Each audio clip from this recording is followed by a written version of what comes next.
What's up YouTube? Kudou here. This is going to be sort of an off-the-cuff video I'm making because tomorrow is the release date of Persona 5 and I was one of the people who was lucky enough to get it a couple of weeks early. I haven't finished the game yet. I'm about 35 or so hours in, but I wanted to go ahead and give some of my thoughts on the game so far because even though this is a Persona game and 35 hours isn't that long in Persona time, it's a pretty long time to spend with the game, I feel. So that's my first disclaimer, is I haven't actually beaten the game yet, so some of the stuff I might talk about will probably be different by the end of the game, but I'm only giving my thoughts on the game so far. My second disclaimer is that I'm going to be giving some pretty heavy spoilers for the first quote-unquote case of the game, and also some very minor spoilers for a little bit farther in than that. I'm not going to give anything super major away about anything past the first case, but I am going to talk pretty extensively about the first case, so if you're looking for a spoiler-free review, this might not be it. Thank you so much for clicking the video anyway, but come back after you've played a bit of the game. So for the uninitiated, Persona is sort of like a cross between Pokemon, Final Fantasy, and a life simulator. You'll spend half of the game as a school kid getting part-time jobs, hanging out with friends, and developing like close relationships with people. And you'll actually take those close relationships and all the stuff you do in that section of the game and use it to strengthen yourself in an alternate dimension where you'll be fighting monsters. You can also collect and fuse monsters, and each monster is tied to a certain link that you can create in the real world. So you can build a sort of monster team based on the people that you interact with when you're not in the dungeons. For those who are initiated into Persona, it's just like Persona 3, a little bit darker, but definitely with the same atmosphere.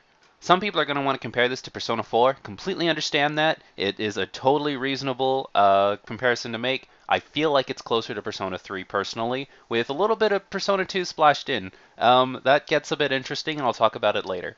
So unfortunately, there's not going to be any gameplay in this because I don't want copyright strikes, but I'll use screenshots to explain what I'm talking about the best I can. The opening to this game is frankly amazing, and one of the best openings I've played to a game, I think, in years, possibly ever. You get these really beautiful anime scenes, and there's just so much cool stuff to look at. If you're a Persona fan, there's a lot of really neat stuff for you to look at and compare to other games. Even if you're not a Persona fan, it's just such a great way to get somebody into the Persona experience. So you're playing as a thief, and you are running through a casino. You're not given context exactly as to why you're there, but I think that's what makes it even better. It gives you just the coolest stuff to get you interested, and you want to know more about it, but it doesn't just hand feed you everything that you need. It lets you run around, it lets you explore a little bit, and it puts you into a tutorial fight where you can try out all of the game mechanics. And the coolest thing about it is it doesn't bombard you with tutorials. It just kind of gives you your options and says, okay, try a few things out, get your way through this battle, and then we'll take you into the actual game. And then they do. So after the battle, you leave the casino in a way that's so awesome. I'm not going to show you any screenshots or anything. You have to experience it to understand just how cool it is. In a pretty shocking turn of events, you kind of lose. The police catch you, and they arrest you, and they tell you, they implant a small nugget in the back of your head that sort of gives the game its sort of best mystery, in my opinion, that one of your teammates ratted you out, and that's how they caught you. Perfect delivery, because that's the point where you don't know any of your teammates yet, really. So every time you get a new teammate, you've got to kind of watch them and see if they're the ones that will eventually sell you out. That's probably confusing. I probably should have stated that after this, you end up in like this office with this lady. She starts asking you all these questions about how you got started as a thief and how you've been pulling off all of your crimes, and then it sort of goes into a flashback and starts the actual game. So the game is sort of doing a Dragon Age 2 thing where you're not actually playing the game in a linear fashion. You're playing the entire game as a flashback leading up to where the beginning of the game started in the little tutorial section. It's a really neat idea in theory. I feel like they could have executed it a little better though. Because every time something major happens, it'll sort of cut back out of the game, back into the room with this girl. And then she'll say something hinting that her saying what she's saying triggers what you're remembering. Like, you'll go to the clinic and you'll meet the game's doctor, and then it'll cut back to you and the woman, like, I'm thinking you had a medical doctor on your team, a sort of professional who could make you medicine when you were out on your little expeditions. Well, what do you have to say to that? Well, you get yourself like a part-time job at a fast food place, and then it cuts back to the lady like, I'm thinking that you had a steady income, perhaps a part-time job or something at some sort of restaurant. Like, this sounds fine, but eventually it gets to the point where you're just wondering, every time you do something as mundane as just pour yourself a cup of coffee, it's gonna cut back to the lady. I'm thinking you had caffeine in your system. Perhaps you drank coffee, perhaps with 2 creams and no sugar. Lady, I think I've suffered enough. Please just stop asking me these questions. But anyways, like I said before, this is pretty much where the game begins. To dumb it down and not spoil anything, it's assumed that somebody ended up giving you a false charge of assault, and now you have it on your criminal record, and now people think you're a criminal. Obviously, it's a lot deeper than that, but I think it's more fun if you find out the details on your own. The cool thing is, it sort of gives you the idea in the beginning, and then as you play the game and as your character talks about it more, it fleshes out exactly what happened and who was responsible, and so on and so forth. It's really cool. The fascinating side effect with this is, you know how normally in like games and anime and manga, everybody just happens to fall in love with the main character, whether they be a teacher, a student, no matter who it is, they just absolutely adore the main character? They pushed it straight to the other wall with Persona 5. I don't think anybody in the game can even stand you the first time that you meet them, and there's really not a reason why. Once you're on probation, your parents dump you off with this random guy that you hardly know. He reminds you every other sentence that if you do anything wrong, your life is going to be over and he's going to disown you, and he pretty much hates you as soon as you see him. You're not even allowed to live in his house. He makes you sleep in the attic of the coffee shop that he owns. And you better believe it's your job to clean up that attic so that you can live there. Your teacher, who may or may not be best girl, I haven't decided yet, she hates you because she's the one who gets saddled with having to show you around, and she's worried about her reputation. The principal of your new school, who may or may not be the kingpin from the Marvel franchise, is only letting you in his school because he thinks it'll make his school look good, and he doesn't want anything to do with you. Even the 2 people who end up as your best friends, neither of them really like you when they first meet you. Like, I guess Ryuji kinda tolerates you, but honestly, it's just sort of random circumstance that you even end up being his friend in the first place. But anyways, not to let it drag on for too long, you end up meeting some people at the school who have also been abused by authority, and then that sort of begins the game's main theme. People in powers of position that are using their position to better themselves and doing it in a very corrupt way. When I said earlier that the game was dark, whew, the game is frickin' dark. Let me run over the very first mission of the game. Your first target is this teacher named Kamoshida. Kamoshida is a PE teacher at your new school whom you find out is not only physically beating kids, but also sexually assaulting kids. You find out that in this game, people who have really sick desires like that have this sort of mini alternate dimension to themselves where they sort of act out their weird fantasies, and it sort of drives them to continually do bad things in the real world. You end up in Kamoshida's alternate world by complete accident, and you end up meeting this talking cat who is the mascot of the game, Morgana. Morgana teaches you that there's a metaphorical treasure inside of Kamoshida's little dimension of desires that he likes to call a palace. Yes, cat's name is Morgana, and it is a boy, apparently. I haven't beaten the game, so I don't know if that's true, but apparently Morgana thinks he's a boy, so he's a boy, okay? This is 2017, obviously.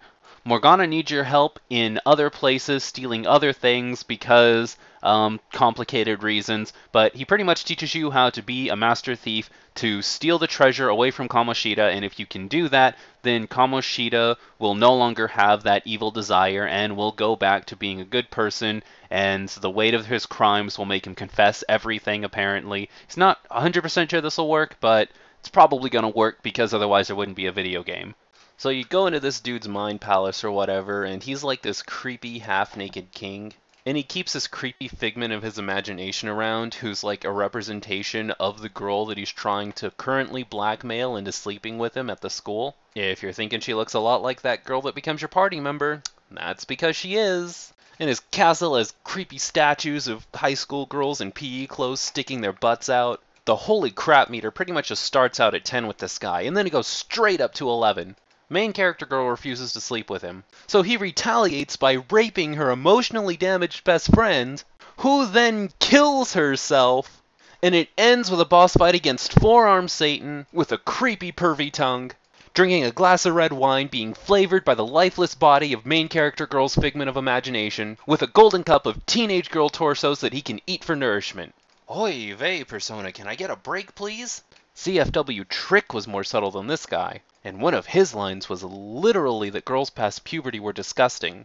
So from that point on, you go on more adventures, and you get more friendos, and you beat more corrupt adult. One thing I really like about this game is it has style in droves. You can do these neat all-out attacks where the screen kind of goes red and black, and all the characters kind of combine together, and you get these nice black flashes across the screen. It ends with a custom finishing pose based on which character initiated the last attack. The menu screens are even pretty nice. It's got this neat red and black and white aesthetic, and it just looks really cool altogether. Stylistically, my favorite Persona by far. The characters, they're alright. I mean, barring maybe Aigis and Akihiko, they're better than all the characters from Persona 3. I think one of the things Persona 4 is just always going to have over the other Persona games is it's got the best, hands-down, cast of characters in any Persona game. In fact, its cast of characters can probably stand toe-to-toe with pretty much the cast of characters in almost any RPG. Characters immediately pop and have personality and are just amazing. It's not like the characters in Persona 5 are bad, they're just not all that interesting. And God help you if you came here for waifus, because let me tell you, I'm 35 hours in, just got my second female character. And if I could just go on a quick tangent here, they are especially mean to your female teammates in this one. You guys know me, alright? I'm not an SJW, all about lewds. Heck yeah, it's great stuff. But hear me out on this for a second. You first meet Takamaki when she's being blackmailed into having sex with a teacher. In the second mission, the entire operation hinges on her stripping naked in the house of a potential dangerous criminal. In the third mission, she finally gets a little bit of a break when you get your second female character, Makoto, and Makoto joins your party after being tricked into owing 3 million yen to a guy, and it being hinted at that he plans on selling her into prostitution if she can't pay him off. I don't know, Atlas. You're making it awful hard for us. I want to keep my sexy anime waifus, Atlas. Just don't cross the line, that's all I'm saying. Don't give the media more ammunition against us if you can help it. The battle system's largely the same. If you've ever played a Persona game, don't expect things to be super different. I know it looks a little different, and when official reviews start coming out, they're really going to push that gun element. Gun is just another attack. There's that, and then I think there's like 2 new elements. It's all just ways to find weaknesses. To anyone who hasn't played a Persona game before, essentially the point of it is to slam enemies with different elements of attacks to figure out what their weakness is, and then consecutively hit every enemy with their weakness so you can knock them down, so you can insta-give them all. Even though the idea of having the gun is kind of cool, like I said before, it's really just, if an enemy's not weak to it, you're going to ignore the fact that you have it. If an enemy is weak to it, well, there you go, you're going to pick the gun. All-out attacks are where the biggest difference is, because before you do the all-out attack, you can choose to instead shake the enemy down for something. You can either shake him down for extra money, you can get a special item from them, or you can try and convince them to be your partner. If you've played a Shin Megami Tensei game before, then it returns straight from that series. Pretty much, the demons ask you a series of questions, and if you answer them in the way the demon likes, then they'll join you. If you don't, then the battle will continue, or they'll run away from you. I won't go into too much detail, but you can pretty much recruit any demon you come across now as long as your level is equal to theirs or higher. Or, of course, you can just initiate all-out attack and wipe the enemies out. It's pretty much, do you want experience, a new demon, money, or a special item?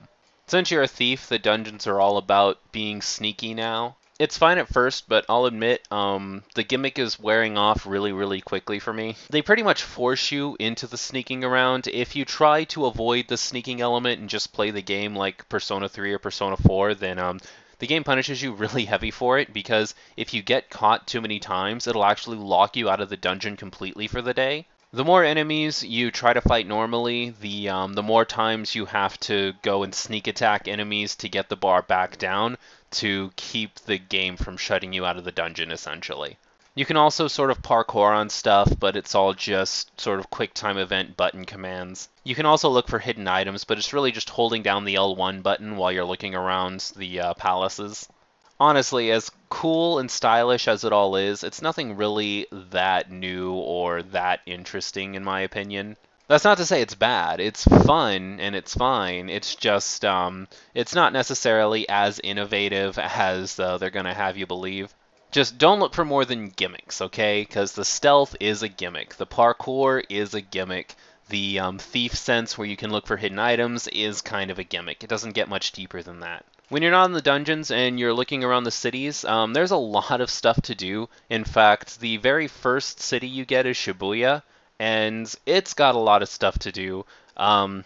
Your sort of like home area has a lot of stuff to do, and you even get more towns and more hangout spots like 10, 20, 30 hours into the game. One thing I'm kind of upset about though is for time allocation, this game is really restrictive, especially during the first 2 months. There are so many times when you go home and Morgana's like, you know what, you're too tired to do anything else today. You're just gonna go to sleep for the night. Morgana, I'm going to the hot springs, alright? I'll relax at the hot springs. It's Monday, they're doing the mudwort bath. I'm gonna get more charmed than other days. If you make me miss this, I'm gonna miss my chance. But no, you have to sleep for the day. The game will seriously make you go 1 to 2 weeks without getting to do anything in any of the towns. Like, there's so much to do, so much that you'll want to do, but out of all the Persona games so far, this is actually the most restrictive with when you can spend your time. I'm going to let you guys know right now, get your knowledge up to 2 as soon as possible. Seriously,